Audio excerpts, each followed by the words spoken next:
السلام علیکم ورحمۃ اللہ وبرکاتہ۔ اشہد ان لا الہ الا اللہ وحدہ لا شریک لہ واشہد ان محمدا عبدہ ورسولہ، اما بعد فاعوذ باللہ من الشیطان الرجیم۔ الذین یؤمنون بالغیب ویقیمون الصلاۃ ومما رزقناہم ینفقون۔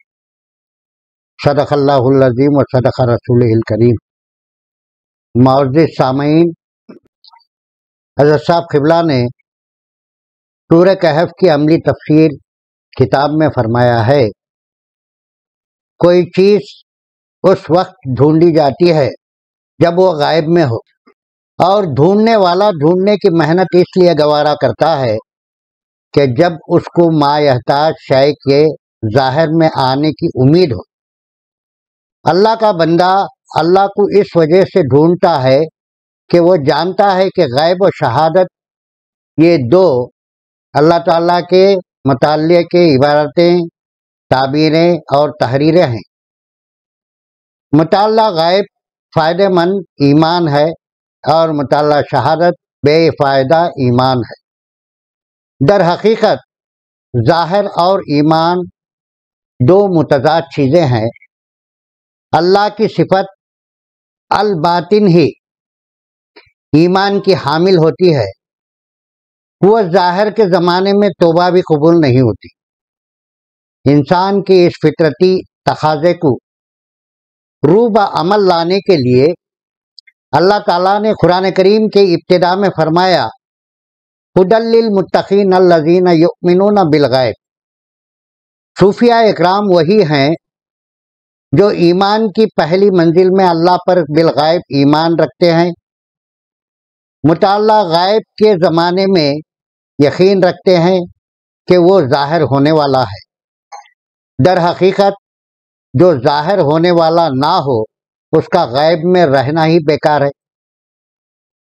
اس کا عملی پہلو ہر نبی کے زمانے میں نظر آیا ہے، یعنی کوئی نبی ایسا نہیں جس کے ساتھیوں پر ہنسی نہ اڑائی ہو، اور یہ بھی ساتھ لگا ہوا ہے کہ جب وہ نبی ظاہر ہو گیا، یعنی جو وہ کہتا تھا وہ وقوع پذیر ہو گیا، اور اس کے ساتھی ان کافروں پر غالب آ گئے، تو ایسی صورت میں کافروں پر مومن ہنستے ہیں۔ یہ حالت غیب و شہادت ہر نبی کے ساتھ لگی ہوئی ہے۔ ثابت ہوا کہ اللہ نبی میں چھپا ہوا ہے، یہ فرمایا۔ اس کی ایک موٹی مثال یوں بھی دے سکتے ہیں، ہمارا روزمرہ کی زندگی کی ضرورت بجلی یعنی کرنٹ سے لے سکتے ہیں۔ بجلی یعنی کرنٹ ہماری آنکھوں کو دکھتا نہیں، اس کا ظہور ایک گولے یعنی بلب سے ہوتا ہے۔ اسی طرح اللہ تعالیٰ الباطن، نہا در نہا، غیب در غیب اور وراء الورا ہے۔ ہماری آنکھیں اس کو دیکھ نہیں سکتی، مگر وہ ظاہر میں وہ انسان سے ہی ظاہر ہوتا ہے۔ اور فرمایا حضرت صاحب قبلہ نے، جس کو عبارت میں آمن الرسول بما انزل الیہ من ربہ والمؤمنون کہا جاتا ہے، یعنی پہلے رسول اپنے آپ پر ایمان لاتا ہے اور مومنین بعد میں۔ رسول ضرور انسان ہے، اس کا ایمان کامل ہے۔ وہ اللہ کی طرف سے ایسا سامان لایا ہے جس سے عذاب میں مبتلا شدہ مخلوق نجات پا سکتی ہے۔ نجات کے متلاشی ظاہری آنکھوں سے اس نبی کے وجود کو دیکھتے ہیں، اور مومن اس وجود میں اللہ کو کام کرتا ہوا خلق کی آنکھوں سے دیکھتے ہیں۔ اس حقیقت کا انکشاف کرتے ہوئے اللہ تعالیٰ نے حضور اکرم صلی اللہ علیہ وسلم کے وجود مبارک کے نسبت فرماتا ہے، وَتَرَاهُمْ يَنْظُرُونَ إِلَيْكَ وَهُمْ لَا يُبْصِرُونَ، مانے وہ تمہاری طرف نظر کرتے ہیں مگر تم کو نہیں دیکھتے۔ اس کا مطلب یہ ہوا کہ اللہ فرماتا ہے، اے میرے پیارے حبیب، اللہ آپ میں کام کر رہا ہے، اس کو صوفیاء اکرام ہی دیکھتے ہیں مگر دنیا دار نہیں دیکھتے۔ بس اس مختصر سی تمہید کے بعد اب آگے بڑھیں گے۔ میں نے ابتدا میں سورہ بقرہ کی تیسری آیت تلاوت کی تھی، یعنی الذین یؤمنون بالغیب ویقیمون الصلاۃ ومما رزقناہم ینفقون، اس کا ترجمہ جو غیب پر ایمان لاتے ہیں اور نماز قائم کرتے ہیں اور اس سے جو ہم نے دیا خرچ کرتے ہیں۔ الذین یؤمنون بالغیب یعنی جو غیب پر ایمان لاتے ہیں۔ ایمان امن سے مشتق ہے، اللہ کا ایک صفاتی نام المؤمن ہے، یعنی اللہ اپنے بندوں کو امن عطا کرنے والا۔ جب اللہ کا بندہ اللہ کی دی ہوئی ہر چیز کو اللہ کی راہ میں دے دے، یعنی ایثار میں کامل ہو، اپنے پاس کچھ بھی باقی نہ رکھے سوائے اللہ کے، ایسا بندہ اللہ کی امان میں رہتا ہے۔ ویسے بھی ایمان کے 60 سے اوپر شاخیں ہیں، مگر یہاں ایمان کی تشریح یوں ہے کہ انسان اپنے آپ کو تصدیق کے طور پر حق کا بالکل فرما بردار ہونا ہے۔ اس کے لیے 3 باتوں کا جمع ہونا ضروری ہے۔ پہلا، زبان سے اقرار کرنا، دوسرا دل سے حق جاننا، تیسرا اس کے مطابق عمل کرنا۔ ایمان کا مفہوم اسلام میں وہ نہیں ہے جو دوسرے مذاہب میں ہے۔ مثلا عیسائی مذہب میں کفارہ پر ایمان کہ محض ایک بات کے اقرار کر لینا اور کفارہ ادا کر دینا، یہ ان کا ایمان ہے۔ یہی حال تقریباً دنیا کے ہر مذہب کا نظر آتا ہے، لیکن اسلام میں ایمان ایک معنی رکھتا ہے اور اس کے مطابق ایک عمل بھی ہے۔ یعنی اللہ پر ایمان یہ ہے کہ انسان اپنے آپ کو اخلاق اللہ کے رنگ میں رنگین کرنا اور اس کی محبت اور معرفت کے حاصل کرنے کے لیے اس کے رضامندی کو اپنی زندگی کی اصل غرض بنا لینا ہے۔ فرشتوں پر ایمان ان کے نیک تحریکوں کو قبول کرنا ہے۔ رسولوں پر ایمان ان کے نقش قدم پر چلنا ہے۔ کتابوں پر ایمان ان کے باتوں پر عمل پیرا ہونا ہے۔ اور آخرت پر ایمان انسان اپنے ہر عمل کو لغو نہ سمجھے، اسے ایسا سمجھنا چاہیے کہ ہر ایک عمل کا ایک لازمی نتیجہ ہے۔ اس کے بعد الغیب یعنی کوئی چیز انسان کی آنکھوں سے چھپی ہوئی رہنا۔ یہاں اللہ تعالیٰ کی ذات غیب در غیب اور نہا در نہا اور ورائے الورا ہے، اس بات پر ایمان رکھنا۔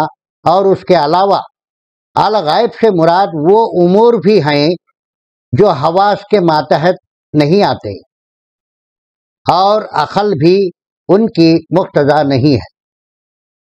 یہ اللہ تعالیٰ کے امور ہیں، یعنی وہ باتیں جو ماضی میں ہوئی اور مستقبل میں ہونے والی ہیں، جو انبیاء علیہ السلام کے ذریعے سے معلوم ہوتی ہیں، بالخصوص قرآن کریم جو حضور اکرم صلی اللہ علیہ وسلم کے ذریعے سے ملی ہے، جس میں تمام انسانوں کے لیے بشارات اور انذار ہے، یعنی مومنوں کے لیے خوشخبری اور منکرین کے لیے انذار موجود ہے۔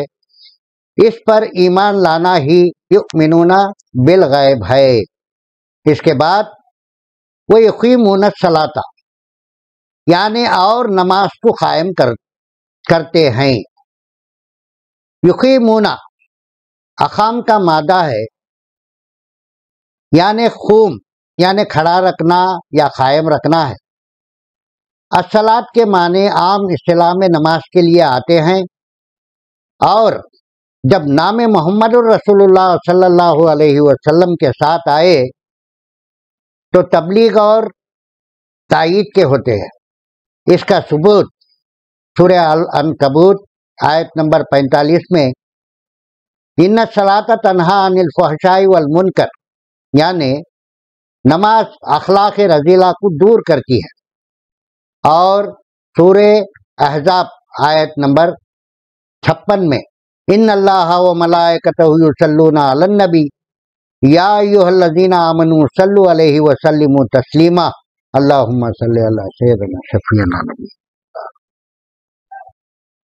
یعنی اللہ اور اس کے فرشتے نبی کریم صلی اللہ علیہ وسلم پر صلاۃ یعنی تائید بھیجتے ہیں۔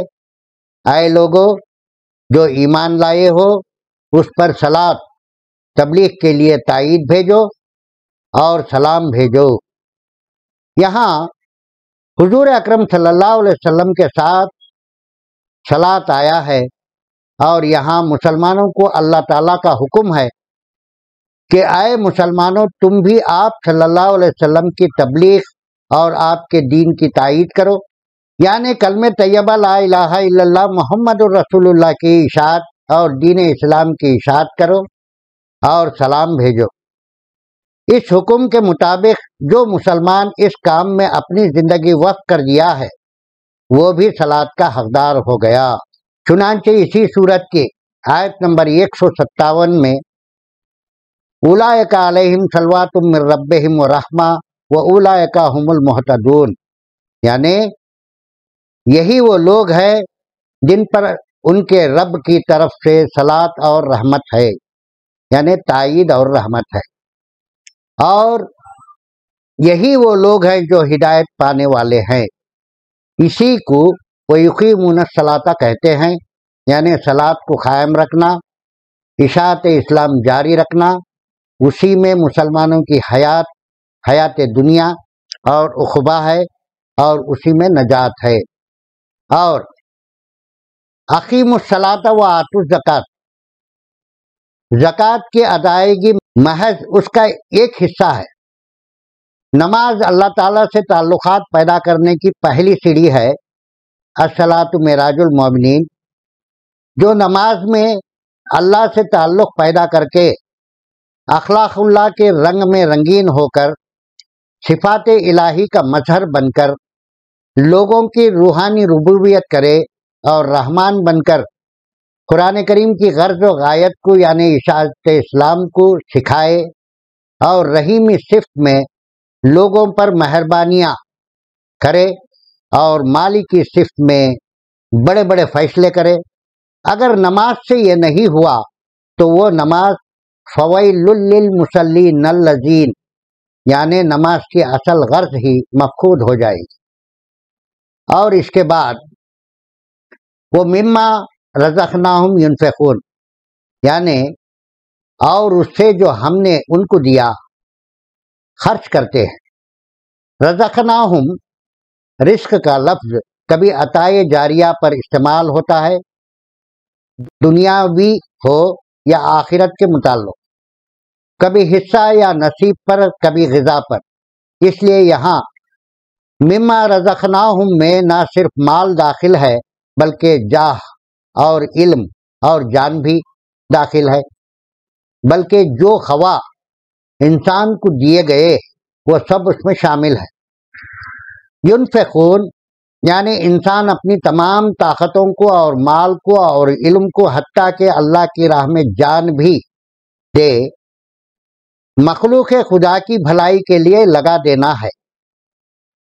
وہ یقیمون الصلاۃ کے ساتھ وہ مما رزقناہم ینفقون کا آنا یہی معنی رکھتا ہے کہ نماز سے اللہ تعالیٰ سے تعلقات پیدا کرنا اور اشاعت اسلام کے لیے اپنی تمام تر خواہ یعنی جان و مال لگا کر مخلوق خدا کو صراط مستقیم دکھائے۔ اس آیت میں ایمان والوں کی یہی پہچان ہے۔ بس دعا ہے کہ تمام مسلمانوں کو اعلیٰ درجے کا ایمان عطا کرے۔ وآخر الدعوانا ان الحمد للہ رب العالمین۔